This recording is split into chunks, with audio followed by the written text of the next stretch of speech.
Bonjour à tous. Alors on se retrouve toujours dans ce fameux défi de 2023, j'arrête le sucre. Et on est à 5 mois. Et en fait je voulais faire une nouvelle petite vidéo parce qu'il y a quand même des belles réussites. En message privé, j'ai quand même des gens qui m'écrivent des trucs de dingue. C'est vrai que ce sucre, c'est quand même une addiction qu'on ne reconnaît pas parce que finalement on a des pubs de sucre partout. Et puis ça fait partie de notre manière de vie. Et puis le sucre, il est tellement caché qu'on ne se rend pas compte finalement de tout le sucre qu'on avale tous les jours, même sans le savoir. En tout cas, il y a des très belles réussites. Des gens qui dorment bien mieux, des gens qui sont moins stressés, évidemment, des gens qui ont perdu du poids. Mais il y a surtout cette énergie qui revient. Donc ça, je trouve que c'est super génial. Et donc merci à tous, vraiment, sincèrement, merci de tout ce que vous partagez avec moi en message personnel suite à ces vidéos. Alors on continue et on va parler aujourd'hui d'un sucre qui n'est pas connu, en tout cas sous la forme de sucre. On va parler de l'alcool. On va parler de l'alcool parce que l'alcool, c'est de plus en plus présent dans notre société, dans nos habitudes. J'ai dans mon cabinet de plus en plus de gens quand même qui sont, on peut utiliser ce mot-là puisque c'est la définition, qui sont alcooliques. Qu'est-ce que c'est que la définition de l'alcoolisme? L'alcoolisme sont des personnes qui boivent un verre d'alcool tous les jours et entre guillemets, même sans avoir forcément l'association de se dire je suis dépendant, hein, qui peuvent dire non mais ça je peux l'arrêter sans souci. Ok, bah alors pourquoi vous continuez à le faire? Pourquoi on continue à le faire? Parce que l'alcoolisme, entre guillemets, ça fait partie de la société, c'est-à-dire que c'est difficile d'aller au restaurant sans boire un bon verre de vin, c'est difficile de faire la fête entre amis si on ne boit pas d'alcool, etc., notamment chez les jeunes, mais c'est aussi valable sur la tranche supérieure, c'est-à-dire à partir de 45-50 ans, c'est la même chose quand on est commercial, quand on fait des repas d'affaires, etc., L'alcool, ça fait partie, entre guillemets, de notre paysage. Et c'est pas forcément top pour la santé. C'est pas top pour plusieurs organes et je vais essayer de vous en parler de cette manière-là pour que vous compreniez un petit peu les conséquences. Alors pourquoi je vous parle de l'alcool dans ce défi de j'arrête le sucre en 2023? Parce que l'alcool en fait c'est que du sucre. C'est de la fermentation de fruits, de la fermentation de graines, d'autres fermentations, et puis sur ces fermentations-là, on va aussi pouvoir faire entre guillemets de la distillation, et si jamais on distille sur la fermentation, eh bien on va augmenter entre guillemets le pourcentage d'alcool sur une bouteille, sur 100 ml par exemple, etc. Donc l'alcool, c'est de la fermentation, donc c'est du sucre. On fermente des tubercules, des fruits, des graines. On peut distiller. Si on distille, on augmente le pourcentage d'alcool. Donc, en gros, on augmente le pourcentage de sucre. Alors, pour information, lorsque vous prenez une bouteille, quelle que soit la bouteille, si c'est écrit par exemple 35 degrés d'alcool, ça veut dire quoi? Ça veut dire que vous avez 35 mg d'alcool pur, 35 ml d'alcool pur sur 100 ml d'alcool. Donc vous voyez, ça fait quand même beaucoup. 35 ml d'alcool, c'est 35 mg de sucre, ça veut dire 7 morceaux de sucre dans 100 ml. 100 ml. Ok? Voilà. Donc ça, c'est juste pour qu'on enregistre, entre guillemets, que l'alcool, c'est du sucre. Et que, donc, vous pouvez devenir diabétique, de type 2, bien sûr, voire de type 3, c'est-à-dire Alzheimer, si vous buvez de l'alcool tous les jours. Je parle d'alcoolisme. L'alcoolisme, effectivement, c'est un mot qu'on n'aime pas aujourd'hui parce que l'alcoolisme, pour nous, c'est le SDF, c'est le mec qui est bourré dans un coin, c'est le mec qui vomit, etc. Mais non, l'alcoolisme, je vous laisse aller voir la définition de l'alcoolisme. C'est ce que je vous disais tout à l'heure, c'est boire un verre d'alcool tous les jours, sans avoir forcément conscience qu'on est dépendant. Alors, quels vont être les effets, entre guillemets, de l'alcool sur notre corps? L'alcool, c'est un toxique. L'alcool, c'est quel que soit l'alcool, que ce soit du vin, que ce soit du whisky, que ce soit du cidre, du champagne, etc. C'est de la fermentation, c'est de l'éthanol. Donc, c'est de l'alcool pur, entre guillemets. Alors, l'alcool va avoir plusieurs effets, notamment, j'ai pris ceux sur le tube digestif, puisque c'est un peu mon dada, le tube digestif. Quels vont être les effets sur le tube digestif? Premièrement, on va avoir de l'alcool au niveau des dents, donc le sucre, c'est de l'acidité, vous vous souvenez? Donc déchaussement dentaire, saignement, les gencives qui se rétracte. Et puis, du coup, on peut faire des aftes, par exemple, mais aussi on met à mal notre microbiote dans la bouche. Ensuite, on va descendre au niveau de l'œsophage.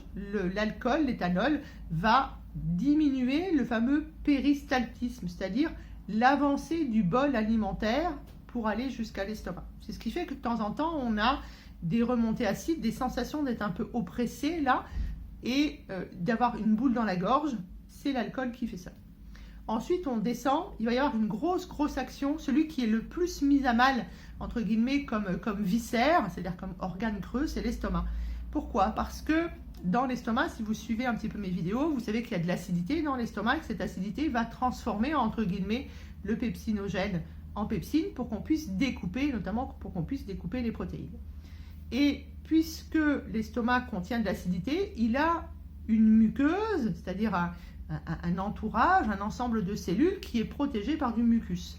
Eh bien, l'alcool va passer directement à travers la muqueuse de l'estomac pour être assimilé très vite. Il va détruire cette muqueuse, donc va enlever le mucus. En plus, elle augmente l'acidité dans l'estomac, puisqu'on est de nouveau dans de l'alcool, dans du sucre. Donc de l'acide dans de l'acide, ça augmente l'acidité.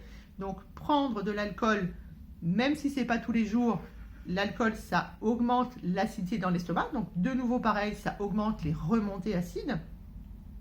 Donc il y a un risque de destruction, entre guillemets, de la muqueuse de l'estomac.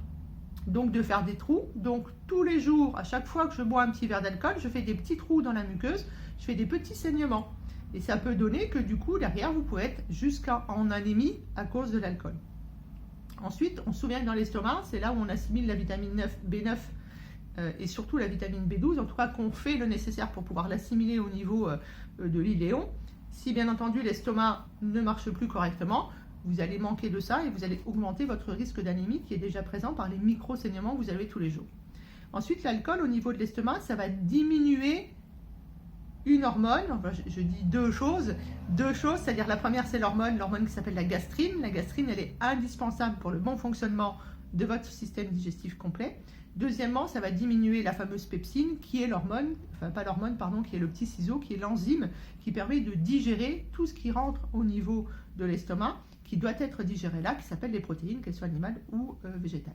Donc l'alcool, en fait, ça va modifier complètement le fonctionnement du système digestif.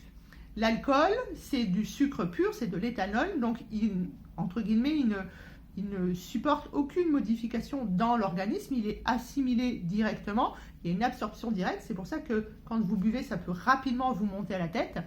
Et puis ça va être géré par le foie et par le pancréas, et ça va donner du gras, parce que du sucre en excès, ça donne des triglycérides, ça donne du gras. Ensuite, au niveau de l'intestin, quand il y a de l'alcool qui va arriver au niveau de l'intestin, on va prendre, vous mangez un baba au rhum, ou vous mangez du chocolat dans lequel il y a un petit peu d'alcool par exemple, ou vous avez fait une crêpe au Grand Marnier ou des choses comme ça, voilà, je vais encore me faire taper dessus parce que j'ai cité des grandes marques, bien là vous avez de l'alcool qui va arriver au niveau de l'intestin, et là de nouveau on va augmenter l'acidité, et ça va donner quoi? Ça va donner de la diarrhée. Donc vous voyez que, entre guillemets, cet alcool, ça a beaucoup de conséquences au niveau du système digestif. Ça passe à travers la muqueuse de l'estomac. Donc le premier qui chope, c'est l'estomac. Donc vous foutez en l'air votre estomac.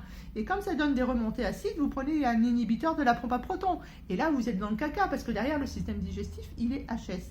Tout ça parce que dans notre société, il est normal de boire, entre guillemets, pour faire la fête. Il est normal de boire lorsqu'on est en rendez-vous commercial, lorsqu'on veut vendre quelque chose. Il est normal de boire quand on est en famille, etc., etc.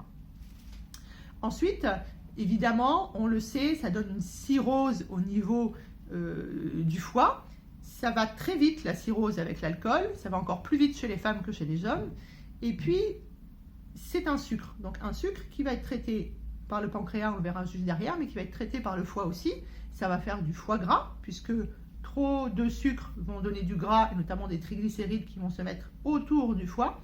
Mais surtout, ça diminue la production de bile. Donc, moins on a de bile, moins on peut digérer tout ce qui est les gras en général, moins on va pouvoir éliminer les toxines de la détox du foie, toutes ces toxines liposolubles, et moins on va avoir un caca de qualité, Donc plus on va garder les toxines à l'intérieur, donc plus les poubelles vont entre guillemets se remplir.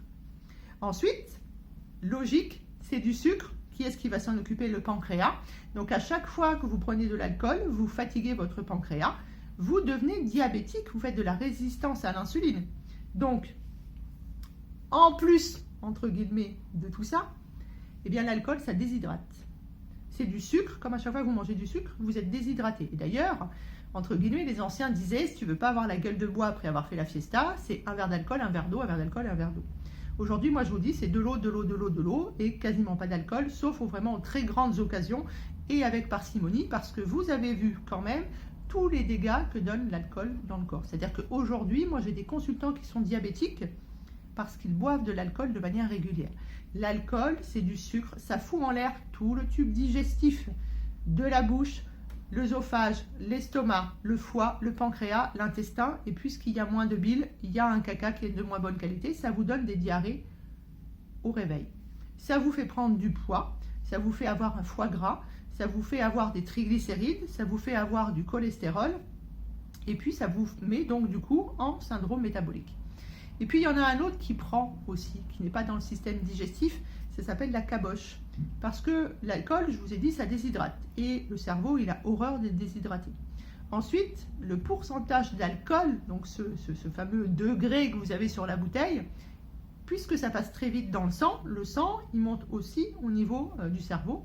Et c'est un toxique extrême pour le cerveau. Donc les mots comme les problèmes de mémorisation, comme les problèmes de cognition, les problèmes de désorientation temporo-spatiale, etc., c'est aussi lié à l'alcool. C'est-à-dire que ça ralentit le fonctionnement de l'alcool. Ensuite, l'alcool, ça reste du sucre. Le cerveau est non insulino-dépendant. Ça veut dire que vous prenez du sucre, tout le sucre qui arrive et qui passe directement dans le sang, puisque c'est la survie, c'est du glucose, ça monte où? Ça monte au niveau du cerveau. L'insuline n'est pas là pour dire attention, j'en ai trop, et donc vous faites du caramel dans votre cerveau. Et le caramel dans le cerveau, c'est comme le caramel que vous avez au bout des doigts, c'est comme le caramel que vous avez sur une plaque de cuisson, ça colle et ça empêche, entre guillemets, le bon fonctionnement du cerveau. Donc, dans ce défi du « j'arrête les sucres » en 2023, eh bien, on parle aussi de l'alcool, on arrête l'alcool, on le réserve vraiment, si c'est nécessaire, aux fêtes très importantes, et on arrête de boire de l'alcool comme si on buvait de l'eau. Et d'ailleurs, si vous buvez de l'alcool, buvez de l'eau, mais surtout arrêtez l'alcool. L'alcool, c'est entre guillemets la deuxième cause de mort en France. Et on a de plus en plus d'alcoolisme jeune avec ces histoires de binge drinking. Alors c'est peut-être pas comme ça que ça se dit, mais je suis pas très bonne en anglais là-dessus. Donc c'est le je bois à fond, à fond, à fond, à fond. On se retrouve quand même avec des gamins de 16, 17, 18 ans qui ont déjà une cirrhose hépatique. De maltraiter votre foie pour faire comme les copains, pour faire plaisir aux copains. Et puis, on a un alcoolisme mondain en France qui fait partie de la norme et qui ne fait pas du tout partie de la norme pour le bon fonctionnement de votre cerveau. Donc, il est l'heure d'arrêter l'alcool, il est l'heure de prendre soin de vous, il est l'heure de continuer à aller à la chasse au sucre et l'alcool fait partie des sucres. J'espère que vous avez appris plein de choses sur l'alcool et puis que vous continuez à prendre soin de vous. Je sais, je suis derrière vous, j'essaye de vous aider même s'il y a beaucoup de messages. C'est difficile, le sucre dont fait partie l'alcool, ce sucre pur, cet éthanol, eh bien, c'est pire que la cocaïne. Donc, c'est compliqué. Donc, oui, on rechute. Oui, le sucre, c'est un doudou. Oui, par exemple, l'alcool, on le prend le soir quand on rentre du boulot pour entre guillemets, se nettoyer, pour se détendre, pour être zen, etc., etc. Et en fait, ça vous fait tout l'inverse, puisque ça va amener de l'acidité. Ça va donc amener, entre guillemets, les mêmes effets que le stress. Donc, voyez comment vous pouvez faire pour continuer ce merveilleux challenge du stop sucre, en tout cas tous les sucres cachés et tous les sucres rapides de cette grande année 2023. Voyez comment vous consommez de l'alcool, voyez comment vous pouvez arrêter l'alcool et comment vous pouvez, entre guillemets, remettre en équilibre le fameux pH, c'est-à-dire le fameux équilibre acide-base dans votre corps, puisque alcool égale sucre égale acidité. Allez, continuez de prendre soin de vous, continuez surtout de me donner des nouvelles.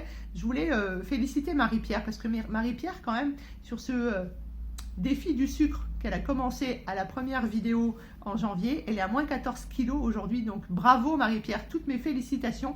vous êtes une winneuse et moi j'adore ça.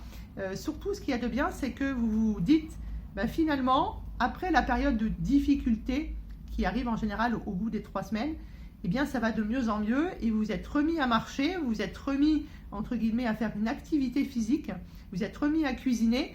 Et c'est ça que moi j'aime en naturopathie, parce que la naturopathie, c'est pas manger que des graines, c'est se faire plaisir, et du coup vous vous faites plaisir en faisant vous-même votre alimentation, et derrière, qu'est-ce qui se passe? Ben, il y a moins de sucre. Alors bravo à vous, continuez à me tenir au courant, et on s'en refait une bientôt. Adieu l'alcool, adieu le sucre en 2023.